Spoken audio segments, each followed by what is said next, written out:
19편 7절부터 14절까지 같이 보도록 합니다. 같이 읽습니다. 시작. 여호와의 율법은 완전하여 영혼을 소성시키며 여호와의 증거는 확실하여 우둔한 자를 지혜롭게 하며 여호와의 교훈은 정직하여 마음을 기쁘게 하고 여호와의 계명은 순결하여 눈을 밝게 하시도다. 여호와를 경외하는 도는 정결하여 영혼까지 이르고 여호와의 법도 진실하여 다 의로우니 금 곧 많은 순금보다 더 사모할 것이며 꿀과 송이꿀보다 더 달도다. 또 주의 종이 이것으로 경고를 받고 이것을 지킴으로 상이 크냐이다.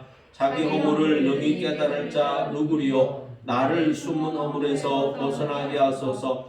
또 주의 종에게 고의로 죄를 짓지 말게 하사 그 죄가 나를 주장하지 못하게 하소서. 그리하면 내가 정직하여 큰 죄가에서 벗어나겠나이다. 나의 반석이시여 나의 구속자이신 여호와여 내 입의 말과 마음의 묵상이 주님 앞에 연락되기를 원하나이다. 아멘. 할렐루야. 하나님의 은혜와 사랑을 듬뿍 입고 하루하루를 승리하며 살아나가는 여러분들에게 오늘 이 시간도 예배를 통하여 하나님의 귀한 말씀을 통하여 여러분들의 영혼이 잘됨 같이 범사가 잘되고 강건하게 되기를 주님의 이름으로 축원합니다. 시편 19편 우리가 지난 시간에는 앞부분에 대해서 대자연을 통해서 하나님을 보자라고 하는 말씀을 드렸습니다. 히브리서 3장 4절에도 집마다 지은 이가 있으니 만물을 지으신 이는 여호와이시니라. 아멘. 그래서 이 땅에 있는 많은 수많은 건물들을 집마다 지은 사람들이 있습니다. 그렇죠? 설계하고 건축하고 이렇게 집을 지은 사람들이 있어서 내가 지었다라고 이렇게 사람들이 이야기를 하지요. 그리고 또 만물을 지으신 이가 계시다라고 성경은 분명히 말씀을 하죠. 만물은 땅과 하늘에 있는 모든 것들을 다 가리키는 겁니다. 그래서 땅에 기어다니는 작은 미생물부터 식물에 이르기 식물, 꽃, 나무들, 또 바람, 또 햇빛, 달빛, 별빛 이런 사람에 이르기까지 모든 것들이 만물에 들어가는데 그 모든 만물을 지으신 이가 하나님이시다라고 이렇게 말씀을 하면서 이 자연 만물을 통하여 대자연을 통하여 하나님을 볼 수 있도록 하나님이 계시해 준 것이 일반 계시라라고 지난 시간에 말씀드렸죠. 오늘은 이제 하나님의 일반 계시가 있다면 특별 계시가 있는데 바로 오늘 우리가 읽은 이 본문 19편 7절로 14절에 이르기까지 말씀들에는 하나님의 특별 계시에 대해서 우리들에게 말씀해 주는데 즉 말씀이 우리들에게 하나님의 특별 계시로 온 것을 말씀해 주고 있습니다. 그래서 시인은 대자연을 통하여 하나님을 감탄할 뿐만 아니라 또 이게 온 인류의 모든 사람에게 이제 죄인으로서 모든 사람이 죄인으로서 이제 멸망의 길로 사망의 길로 내닫고 있는 이 인류에게 하나님이 새로 영혼을 소성케 하시는 영혼을 살리는 이러한 말씀 즉 특별 계시를 우리에게 주신 일들을 통하여 우리에게 하나님의 은혜를 또 하나님을 찬양하는 말씀입니다. 일반 계시에는 여러분 자연이 아무리 아름답다 할지라도 일반 계시를 통하여는 하나님이 구원의 진리를 말씀하신 적이 없습니다. 그저 일반 계시를 통하여서는 피조물들이 하나님을 느끼라고 하나님을 찾으라고 하나님을 사모하라고 이런 알 수 있는 방법 찾을 수 있는 것들을 우리에게 주셨다라고 하면 구원의 진리는 없습니다. 그래서 하나님께서 인간을 구원해 하셔야 됐기 때문에 죄로 말미암아 멸망받는 죽음에 이른 인간들을 하나님은 구원하셔야 돼서 구원의 진리를 담은 바로 그러한 특별 계시 말씀을 우리에게 주셨다라고 하는 사실입니다. 그러므로 오늘 우리가 이 시편 19편에 있는 이 말씀을 통하여 하나님의 율법에 대해서, 하나님의 말씀에 대해서 우리가 함께 은혜를 나누며 하나님 우리에게 말씀을 주신 이유, 말씀을 주신 목적이 무엇이고 또 그 말씀이 우리의 삶 가운데에 어떻게 우리에게 임하고 우리를 살리는지 오늘 말씀을 통하여 함께 은혜 나누기를 바랍니다. 자, 우리는 하나님의 말씀을 통하여 우리가 거듭남을 경험을 하게 됩니다. 그래서 성경에 분명히 하나님이 세상을 이처럼 사랑하사 독생자를 주셨으니 이는 저를 믿는 자마다 멸망하지 않고 영생을 얻으리라 라고 요한복음 3장 16절에 말씀을 합니다. 거기에서 독생자, 이분이 바로 예수 그리스도를 가리키는 거고 이 예수 그리스도를 요한복음에 보니까 요한복음 1장에 보니까 태초에 말씀이 계시니라, 그 말씀이 하나님과 함께 계셨고 그 말씀이 곧 하나님이셨는데 그 하나님이 곧 누구다? 예수 그리스도가 우리에게 말씀으로 오신 분인데 이분이 바로 특별 계시의 완성을 이루시는 예수 그리스도다라고 하는 것입니다. 그래서 우리는 이제 거듭난 예수 그리스도를 믿은 자는 거듭난다라고 하죠. 거듭난 자가 구원을 얻게 되는 거고 거듭난 자가 하나님의 백성으로 천국 생활을 누리게 되는 것이죠. 근데 이 거듭나는 거에 대해서 성경은 성인이 다시 엄마 뱃속에 태중에 들어갔다 나와야 되는 것을 이야기하는 것이 아니라 거듭남은 바로 하나님의 말씀으로 예수 그리스도를 믿음으로 영혼이 새로워지게 되는, 죽음에 이르렀던 영혼이 살려나는, 회복되고 소성케 되는 이러한 이제 말씀을 거듭난다라고 하는 것입니다. 그래서 하나님의 말씀은 우리에게 능력으로 다가와서 바로 거듭난 자의 지성을 밝혀 주어서 하나님을 알게 하는 것이죠. 그래서 하나님을 알게 하고 또 지혜를 우리에게 주셔서 선과 악을 분별하는 그러한 능력을 우리에게 주시는 것입니다. 그래서 우리가 정말로 이 세상에서 무엇 때문에 기뻐해야 되고 우리가 정말로 무엇을 추구해야 되는지를 바로 하나님의 말씀을 통하여 우리에게 가르쳐주고 있는 이런 사실들이죠. 그래서 오늘 우리가 이 말씀을 말씀을 보면서 우리의 신앙생활을 한번 점검해 보기를 원합니다. 먼저 19편 7절에 보니까 10편 19편 7절에 보니까 여호와의 율법은 완전하여 영혼을 소성시킨다라고 말씀합니다. 자, 여호와 율법은 성경에 보면 여러 군데에서 완전하다, 흠이 없다, 오류가 없다 이런 것들을 분명히 말씀을 합니다. 왜 여호와 율법이 완전하게 우리에게 임하게 되었는가? 여호와 율법이 완전하다 말하는가? 그것은 바로 하나님이신 그분이 완전하신 분이기 때문에 그렇습니다. 여호와 하나님은 흠이 없으신 분이고 죄가 없으신 분이고 시작과 끝이 없으시는 분이시죠. 그래서 여호와 하나님 그분이 온 우주 만물을 창조하셨을 뿐만 아니라 지금도 다스리고 계시는 하나님이심을 우리는 거듭난 자로서 먼저 인정하고 믿어야 된다라고 하는 사실입니다. 그래서 그 하나님께서 만드신 대자연을 통하여 피조물들인 우리가 아름답다라고 노래하면서 하나님을 찬양하지 않을 수가 없는 것입니다.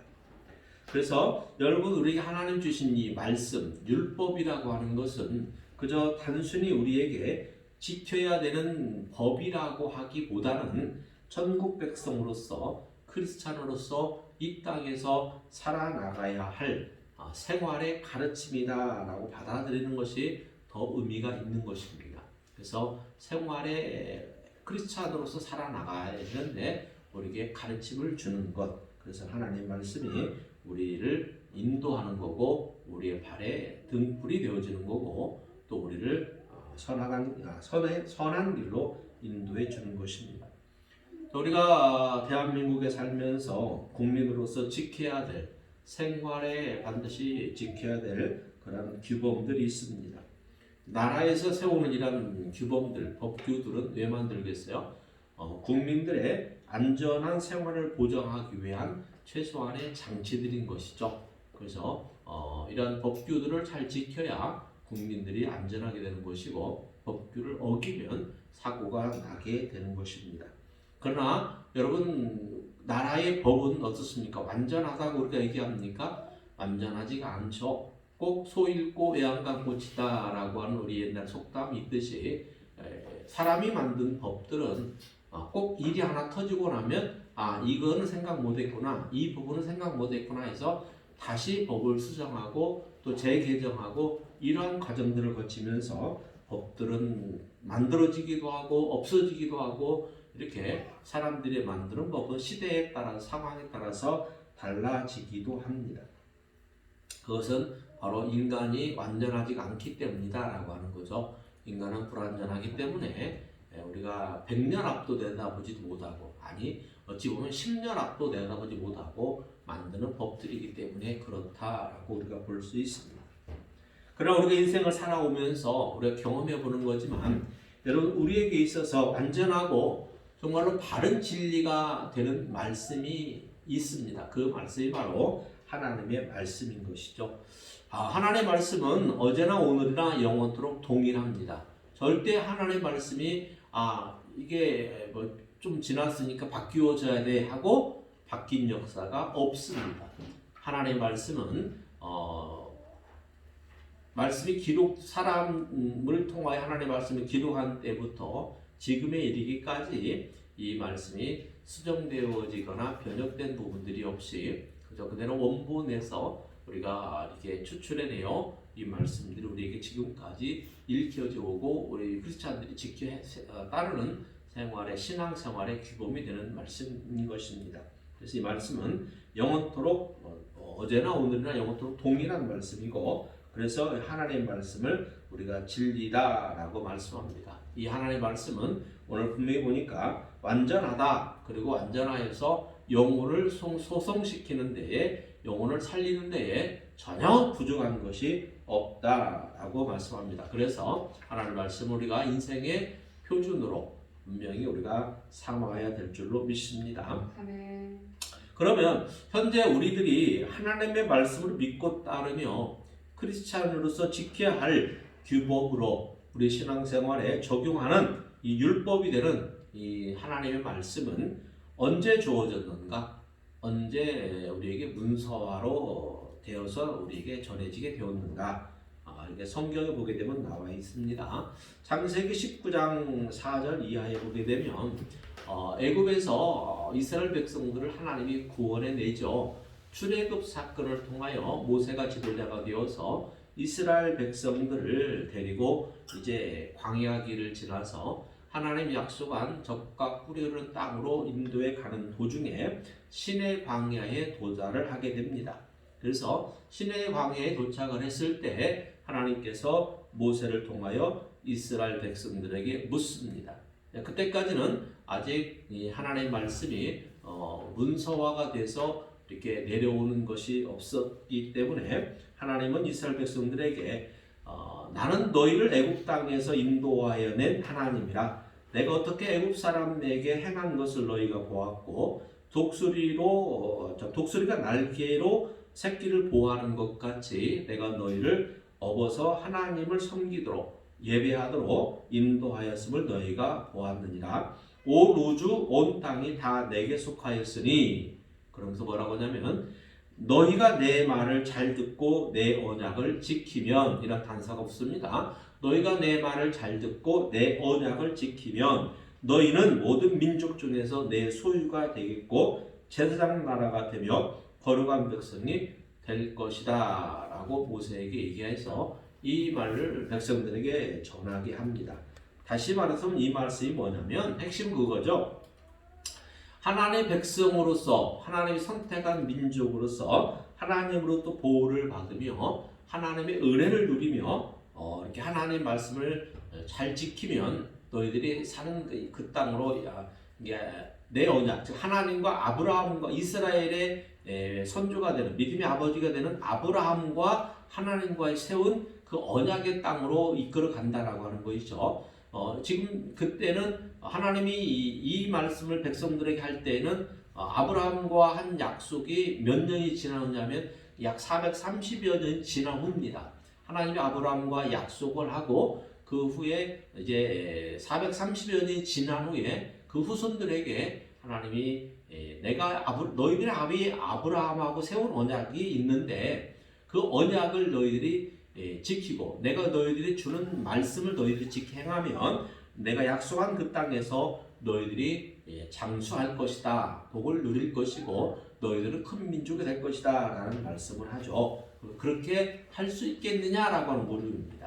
그럴 때에 이스라엘 백성들이 무엇이라고 대답했습니까? 출애굽기 19장 8절에 보니까 백성이 일제히 응답하여 이르되 여호와께서 명령하신 대로 우리가 다 행하겠습니다 라고 말합니다. 여호와께서 명령하신 대로 우리가 다 행하겠습니다 라고 백성들이 일제히 대답을 하죠. 그래서 하나님께서 이제 이스라엘 백성들에게 율법을 줍니다. 그 대표자로 모세를 시내 산으로 불러서 시내 산에서 모세가 40주야를 이제 하나님과 대면하면서 거기 하나님 말씀을 받습니다. 그래서 이제 문서화를 하나님이 하게 하는 것이죠. 그래서 이제 하나님이 40일 후에 내려오는 모세에게 모세의 손에 양쪽에 뭐가 들려 있었어요? 돌판이 들려 있었죠. 거기 돌판이 뭐가 있는 하나님의 말씀이 기록되어져 있는 판이 있는데 우리가 아는 십계명이라고 하는 이제 그 돌판을 이제 가지고 내려오게 됩니다. 그래서 이 십계명을 풀어서 조목조목 이제 나열해서 백성들이 이해하도록 알기 쉽도록 풀어서 이렇게 기록해 놓은 책이 바로 율법서라고 하는 모세오경부터 신명기까지 5권의 책을 율법서라고 하는 거예요. 그래서 거기에 이제 그것이 하나님이 백성들에게 주신 말씀, 그것이 이제 우리에게 온 율법서가 되는 것인데, 그래서 하나님 주신 율법은 이제 완전한 말씀이다. 그리고 그 말씀은 영혼을 소성케 하는 말씀이다라고 분명히 우리들에게 말씀을 합니다. 영혼을 다시 살린다는 것은 무슨 의미냐면 하나님이 이 세상을 창조하시고 나서 아담과 하와를 에덴 동산에 이제 살게 했죠. 행복하게 기쁘게 살도록 했습니다. 아무 걱정 없이 살도록 했습니다. 그런데 그들이 하나님과 언약을 그들이 어기죠. 하나님이 또 동산에 있는 모든 것은 너희들이 마음대로 하되 마음대로 먹되 동산 중앙에 있는 선악을 알게 하는 나무의 열매만큼 먹지 말라 그랬죠.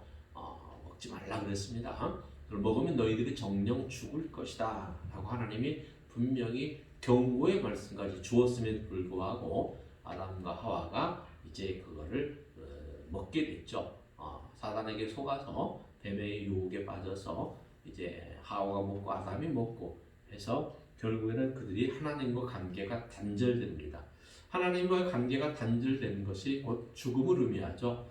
하나님은 영원하신 분입니다. 하나님은 시작도 없고 끝도 없는 분이고 하나님은 그렇기 때문에 죽음도 없는 분인 거죠. 시작과 끝이 없고 영원하신 분인데 바로 그 하나님과의 관계가 단절되지 않는 것이 우리가 영원히 사는 문제입니다. 그런데 하나님이 분명히 말씀했죠. 선악을 알게 하는 나무의 열매를 먹으면 너희가 정령 죽을 것이다 라는 표현을 썼습니다. 정령 죽을 것이라는 것은 이제 하나님과 관계가 끊어지고 하나님이 약속한 그 언약을 어김으로 인간이 받는 이제 벌을 의미하는 거죠. 그래서 아담과 하와가 이제 하나님과 관계가 단절되고 죄를 짐으로 그들은 이제 죽을 수밖에 없는 인생들이 됩니다. 그 이후로 태어난 모든 사람들은 죄성을 가지고 태어나서 이제 드디어 어쩔 수 없이 하나님과의 관계가 단절되고 죽을 수밖에 없는 그런 길에 이르게 됩니다. 근데 하나님께서는 우리 인간을 사랑하셨기 때문에 하나님 형상으로 우리를 만드셨기 때문에 그대로 죄로 인해서 멸망의 길로 죽음의 길로 가는 것을 하나님은 원치 않으셨습니다. 그래서 하나님은 인간을 다시 살리시는 방법을 하나님이 선택하신 것이 바로 영혼을 소성케 하는 말씀을 주시는 일이다라고 하는 것이죠. 그래서 말씀을 주시는데 말씀이신 그분이 오신 사건이 독생자 예수 그리스도로 오신 일이고 또 그분이 오시기 전에 바로 우리들에게 이제 그분께로 인도하는 예수 그리스도께로 인도하는 하나님의 말씀을 우리에게 주신 것인데 그 말씀을 오늘 시인은 영혼을 수송케 하는 말씀이다 라고 이야기합니다. 그러면 신의 광야에서 하나님 백성들에게 약속해서 준 영혼을 살리는 말씀을 주셨는데 율법을 주셨는데 그렇다면 이스라엘 백성들이 신의 광야에서 하나님과 약속한 이스라엘 백성들이 다 죽지 않고 그 말씀을 지켜서 영혼이 소송됐습니까? 아니죠. 그들은 그 말씀을 어떻게 했어요? 온전히 지켜내질 못했습니다. 온전히 지켜내질 못했죠. 오히려 지켜서 우리가 영원히 살겠다. 하나님 지켜서 우리가 복을 누리고 장수하겠다라고 하나님 그 말씀을 주십시오라고 했는데 이스라엘 백성들이 그거를 지키지를 못합니다. 그리고 오히려 율법이 그들에게 뭐가 되죠? 무거운 멍에가 됩니다. 무거운 멍에가 되죠.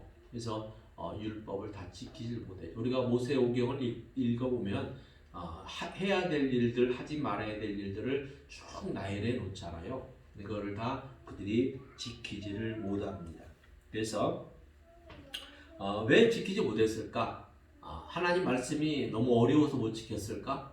그것이 아니라 인간이 무엇 때문에 죄성을 가지고 있기 때문에 오히려 죄를 짓고자 하는 그 욕심이 더 강했던 거죠. 죄를 짓고자 하는 마음이 더 강한 거예요.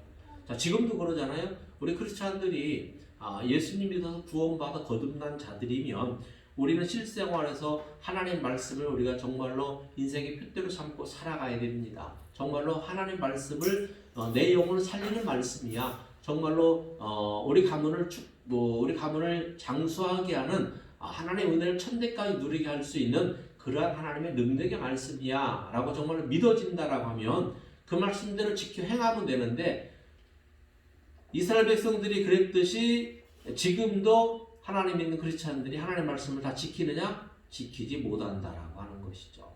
지금도 마찬가지입니다.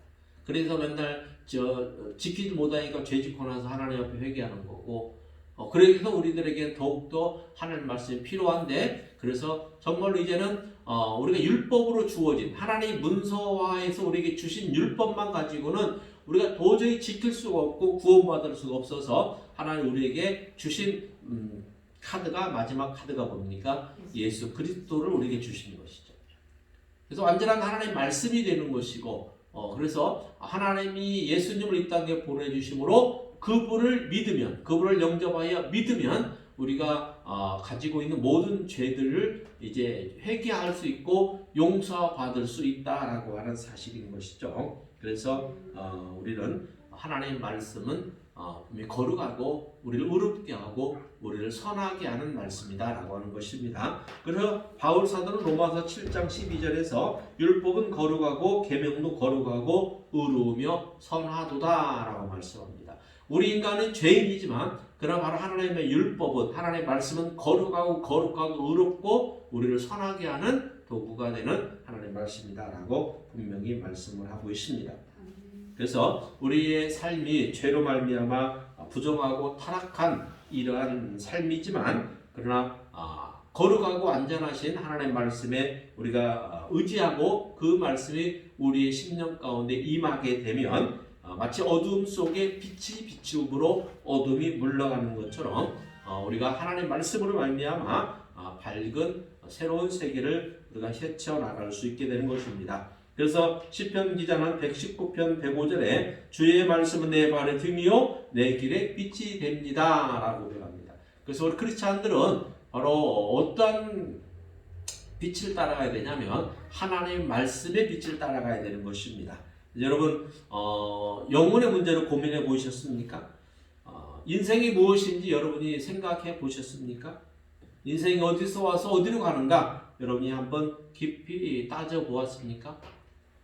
사람이 누구든지 인생에 대해서 깊이 고민해 본다면 정말로 영혼이 어디서 와서 어디로 가는지 우리가 이 땅에 어떻게 와서 어떻게 살다가 어떻게 어디로 갈 것인지를 깊이 고민해 본다라면 사람들은 예수 그리스도를 믿을 수밖에 없다라고 하는 것입니다. 왜냐하면 바로 우리의 생명이 시작되는 것이 하나님인 것이고 우리의 생명이 솟게 되고 구원받는 길도 하나님뿐이 없다라고 하는 길이 되기 때문에 그렇습니다. 그래서 오늘 시인은 시편 19편 7절에도 여호와의 증거는 확실하고 우둔한 자를 지혜롭게 한다 그랬습니다. 하나님이 주신 이 말씀은 여러분 우리에게 확실한 게 뭡니까? 뭐 도장을 꽝 찍어서 우리에게 증거를 보여주듯이 예수님의 하나님의 말씀은 바로 우리에게 확신해서 우둔한 자를 하여금 지혜롭게 한다라는 것이죠. 또 하나님을 알지 못했고 하나님을 믿지 못했던 그런 자들이 이제 거듭남으로 말미암아 하나님을 알게 되는 지혜가 열리고 그래서 하나님을 우리가 믿고 따르게 되는 귀한 역사가 일어난다라고 하는 것입니다. 여러분 세상에서 우리가 얻는 수많은 증거들이 있습니다. 세상 속에서 얻는 수많은 증거들은 어떻습니까? 상황에 따라서 변합니다. 또 상대방에 따라서 교훈도 달라집니다. 다시 말해서 세상의 증거들은 불완전하다라고 하는 것이죠. 오죽하면 그런 말도 있습니까? 유전무죄, 무전유죄 이런 말이 오죽하면 나오겠어요. 그래서 세상의 증거들은 사람에 따라 상황에 따라 달라지기 때문에 그것이 확고하지도 않고 항상 흔들리는 갈대처럼 흔들리는므로 절대로 세상의 증거들은 진리가 되지 못합니다. 그래서 우리 하나님께서 주신 말씀은 바로 사람들의 생각과 사람들의 가치관과 삶의 모습까지도 변화시킬 수 있고 과거나 현재나 미래에 언제나 변함없이 동일하게 살아있는 하나님의 말씀은 그 증거는 확실하고 우둔한 자를 지혜롭게 하는 능력의 말씀이 된다라고 하는 말씀을 여러분 분명히 기억하시기를 바랍니다. 그래서 여호와의 교훈은 정직하고 여호와의 계명은 순결하여서 우리의 눈을 밝게 한다라고 하는 이러한 오늘 본문 8절에도 말씀도 있습니다. 요한복음 8장 32절에도 그랬죠. 진리를 알지 진리가 너희를 자유롭게 하리라 라고 했습니다. 여러분 진리가 바로 예수 그리스도죠. 진리가 바로 하나님의 말씀입니다. 하나님의 말씀을 알면 알수록 우리가 예수 그리스도를 알면 알수록 하나님을 우리가 알면 알수록 바로 우리는 그 진리 안에서 진리 되신 말씀 안에서 진리 되신 예수 그리스도 안에서 진리 되신 하나님 안에서 우리의 영혼은 자유함을 누리게 된다라고 하는 것입니다. 여러분 우리가 정말로 자유함 없이 어떻게 우리가 기쁘고 평안하고 행복한 삶을 누릴 수가 있겠습니까? 여러분 자유함, 진리가 우리에게 주는 이 자유함만이 우리에게 영원한 기쁨과 즐거움과 행복을 주실 수 있다라고 하는 사실을 분명하게 기억을 하시기를 바랍니다. 그래서 하나님 말씀은 우리를 온전하게 될 뿐만 아니라 우리에게 정말로 죄악이 없는 그러한 자유로운 인생을 허락해 주시는 하나님 말씀, 우리를 인도하는 말씀이다라고 하는 것입니다. 사랑하는 여러분, 우리 힘으로는 우리의 지혜로는 우리가 스스로 하나님 앞에 온전히 설 수 없습니다. 그러나 하나님의 말씀 우리에게 임하게 되고 또 우리가 부패하고 쓸모없는 이런 우리의 영혼이 하나님의 말씀으로 다시금 소성케 됨으로 말미암아 우리는 악에서 멀어지게 되고 오로지 하나님의 선한 길로만 우리가 인도함 받을 수 있고 나아갈 수 있다라고 하는 사실입니다. 우리가 허물이 많고 죄가 많지만 우리를 바른 길로 인도해서 영원한 생명을 가질 수 있도록 도와주는 것은 바로 하나님의 말씀뿐입니다. 이런 예화가 있습니다. 내 주머니 속에 들어갈 수 있는 이 작은 한 권의 성경책이 끼친 가마는 미국에 있는 전 도서관의 책이 끼친 가마보다 더 크다라고 하는 말이 있습니다. 여러분 세상에 아무리 많은 책들에서 얻는 지혜보다 성경책 한 권이 우리에게 주는 지혜와 지식이 더 크다라고 하는 것을 우리에게 알게 하는 그런 예화입니다. 하나님이 지으신 자연도 우리가 사랑해야 되지만 하나님의 말씀은 여러분들이 더 사랑하기를 바랍니다. 시인은 이 하나님의 말씀을 얼마나 더 사랑하는가 하면 많은 순금보다도 더 사랑할 것이고 또 꿀과 송이꿀보다도 더 달다라고 이렇게 은유적으로 표현한 말씀을 여러분들이 기억하십시오. 여러분, 돈이 귀하지만 돈이 못하는 일을 성경은 할 수 있습니다. 꿀이 달지만 중생한 자의 심령은 말씀의 맛이 더 단 것입니다. 그래서 여러분들이 하나님의 말씀에 지배당하는 사람이 되십시오. 말씀에 지배당하는 영혼이 절대 실패하지 않습니다. 오히려 영혼이 잘됨 같이 범사가 잘되고 강건하는 복을 우리가 하나님의 말씀 안에 누릴 수 있다라고 하는 사실 여러분 기억하셔서 이 하나님의 말씀을 여러분의 인생에서 안내자로, 여러분의 인생에서 내비게이션으로 삼고 하나님의 말씀을 인도하는 대로 따라 나감으로 여러분들이 영혼도 살고 여러분의 범사가 잘되고 형통하는 은혜가 넘치게 되기를 주님의 이름으로 축원합니다. 아멘. 기도합니다. 하나님 아버지 감사합니다. 오늘도 우리에게 귀한 시간 함께 하시고 진리 대신 하나님 말씀을 우리에게 주시고 이 말씀을 우리가 주야로 묵상함으로 지켜 행함으로 우리의 신앙생활이 하나님 앞에 영광이 되어지게 하시고 세상 사람들에게는 빛과 소금의 역할을 감당하는 본 모습들로 보여지게 하여 주시옵소서. 감사하며 예수님의 이름으로 기도드렸사옵나이다. 아멘.